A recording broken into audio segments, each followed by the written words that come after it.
तो आप देखिए कि किस तरह से यहां पर एक एक करके ज्यादातर सीटों पर बीजेपी ने कई ऐसी नई सीटें अपने साथ जोड़ी हैं, क्योंकि अगर आपको 71 से 171 77 से 171 पे अगर आप यहां पर लीड लेते हुए नजर आ रहे हैं, तो निश्चित तौर पर जब तक आप उन जगहों पर, उन सीटों पर जहां दीदी का दबदबा था, चाहे फिर वो ग्रेटर कोलकाता का रीजन हो या फिर साउथ कोलकाता की रीजन की हम बात करें, दक्षिण 24 परगना में भी कई सीटें जो है बीजेपी अपने खाते में करती हुई दिख रही है, मुर्शिदाबाद के रीजन में भी 2 सीटें अपने खाते में दिख रही है। और जरा सोच के देखिए कि नंदीग्राम में जो करिश्मा किया था, नंदीग्राम में पिछली बार हुआ था कि नंदीग्राम तो जरूर हारी थी दीदी, लेकिन बंगाल बचा ले गई थी। लेकिन अभी फिलहाल शुरुआती ट्रेंड कह रहे हैं भवानीपुर भी यहां पर दीदी से फिसलता हुआ लग रहा है, क्योंकि लगातार अभी तक जितने भी राउंड की वोटिंग हुई है उसमें दीदी ट्रेल ही कर रही हैं, पिछड़ ही रही हैं, कभी 1500 वोट से, कभी 900 वोट से, कभी 2200 वोटों से। और शुभेंदु अधिकारी कह रहे हैं कि अभी थोड़ा इंतजार कर लीजिए, 12 बजे आऊंगा, आप लोगों से मुलाकात करूंगा, जीत तो मेरी ही होगी। सौरभ पहले बोल के गए थे वो कि 11 बजे आऊंगा, नहीं 10:30 ही आ गए, इतने उत्साहित थे कि 10:30 ही आ गए। शायद थोड़ा और इंतजार करना चाहते हैं। लेकिन ममता बनर्जी का भवानीपुर सीट से पीछे होना, इसके अलावा कोलकाता की ज्यादातर सीटों पर बीजेपी का लीड करना, अगर आप ये नंबर नीचे ना भी देख रहे हो तो ये 2 खबरें भी उसी तरफ इशारा करने के लिए काफी थी। ये वो सीटें हैं जहां बीजेपी का पिछली बार खाता भी नहीं खुला था, और कोलकाता की सीटों पर बीजेपी का ज्यादातर सीटों पर आगे होना अपने आप में एक बहुत बड़ी बात है। कोलकाता जिसको प्रेसिडेंसी एरिया में माना जाता है, एक तरफा ममता बनर्जी इस सारी सीटों पर जीती थी। ग्रेटर कोलकाता की 35 में से 34 सीटें जीती थी। दक्षिण बंगाल की ज्यादातर सीटों पर भारतीय जनता पार्टी पिछड़ी हुई थी। दूसरे चरण में जो 142 सीटों पर वोट पड़े उसमें से केवल 18 भारतीय जनता पार्टी जीत पाई थी। इतना गैप था दोनों के बीच। और आप देखिए भद्रलोक ने भी ममता का साथ छोड़ दिया है, वो आपको नतीजों में उसका असर दिखाई दे रहा है। और कोलकाता में भारतीय जनता पार्टी का आगे होना अधिकांश सीट पर, ये उसका सबसे बड़ा प्रमाण कहना पड़ेगा। देवेंद्र सौरभ, आज शाम में 7 बजे के आसपास इंतजार कीजिए जब प्रधानमंत्री नरेंद्र मोदी बीजेपी के राष्ट्रीय मुख्यालय पहुंचेंगे, और तैयारियां फिलहाल शुरू हो चुकी हैं अंदर खाने।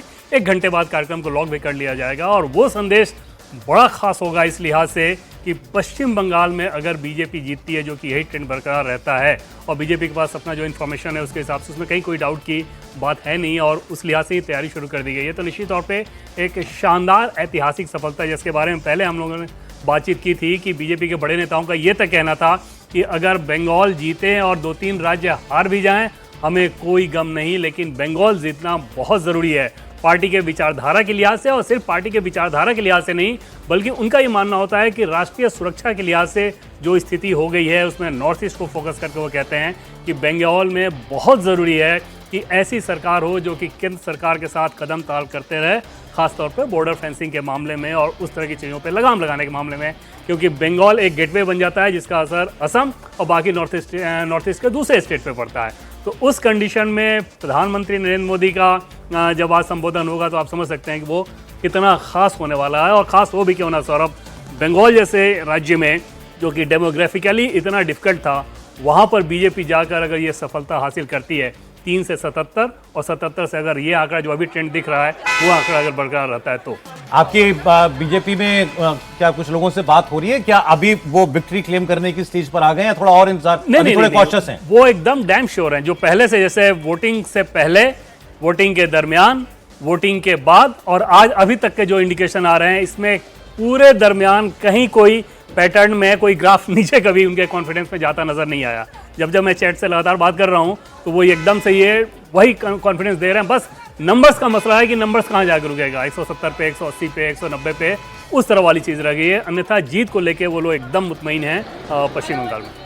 आप देखिए अंतर जो अभी हमें जो दिखाई दे रहा है 172 वर्सेस 119, तो एक अच्छे खासे मार्जिन के साथ भारतीय जनता पार्टी अपने दम पर सरकार बनाने की ओर बढ़ती हुई दिखाई दे रही है।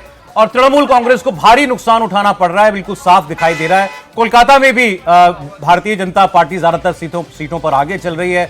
नॉर्थ बंगाल बीजेपी का पहले हमेशा से एक मुफीद क्षेत्र वो रहा है।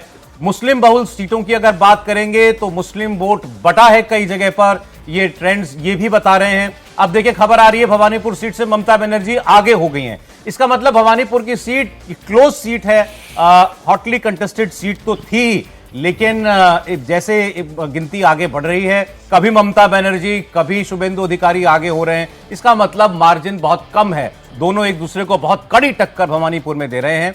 लेकिन sitting chief minister Mamata Banerjee का घर उस सीट वहां पर है, वहां पर अगर फाइट भी हो रही है तो ये भी ममता बनर्जी के लिए कोई अच्छा रिफ्लेक्शन नहीं है इस इलेक्शन में। उनकी पार्टी की हालत भी उसी ओर आपको इशारा करती हुई दिखाई दे रही है। अजीत जी, बिल्कुल आप ठीक कह रहे हैं। और ये जब एक बार हम लोग पहले भी चर्चा कर रहे थे कि अगर ममता बनर्जी भवानीपुर से हार रही हैं तो इसका मतलब भारतीय जनता पार्टी के जीतने के चांस पहले ही खत्म हो गए हैं।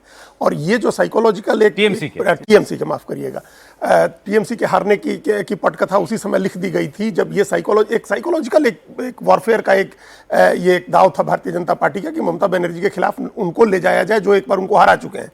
तो शुभेंदु अधिकारी को भवानीपुर ले आना ही अपने आप में एक मैसेज देना था, वो दिया। और जो अभी हम लोग जिस तरह से वोट के आंकड़े देख रहे हैं और नंबर ऑफ सीट्स देख रहे हैं, ये अगर इस तरह का इलेक्शन है कि हिंदू जहां भी इस स्थिति में है कि वो भयमुक्त होकर के जाकर के वोट करे।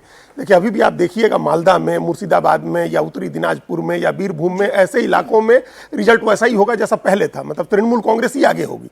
लेकिन ऐसे इलाके जहां मुस्लिम आबादी 30% से कम है, 40% से कम है, वहां हिंदू निकल के वोट दिया है भयमुक्त होकर के। और वो चुपचाप जाकर के, उसने भले बहुत ओवर द ग्राउंड नहीं दिख रहा हो, ये कोई लहर नहीं दिख रही हो, ऐसा नहीं दिख रहा हो कि हिंदू बड़े खुल करके कह रहे हैं कि हम ममता बनर्जी को वोट देंगे, लेकिन उसने जाकर के वोट दिया। एक जो फियर फैक्टर ये कहा जा रहा था कि जो अभिषेक बनर्जी के कहने से डर जाएगा, उन्होंने जो डराया है कि हमको पता चल जाएगा कि कौन किसको वोट दे रहा है और फिर हम चुनाव के बाद देख लेंगे, तो उससे ऐसा लग रहा था कि डरेंगे लोग, तो वो डरे नहीं।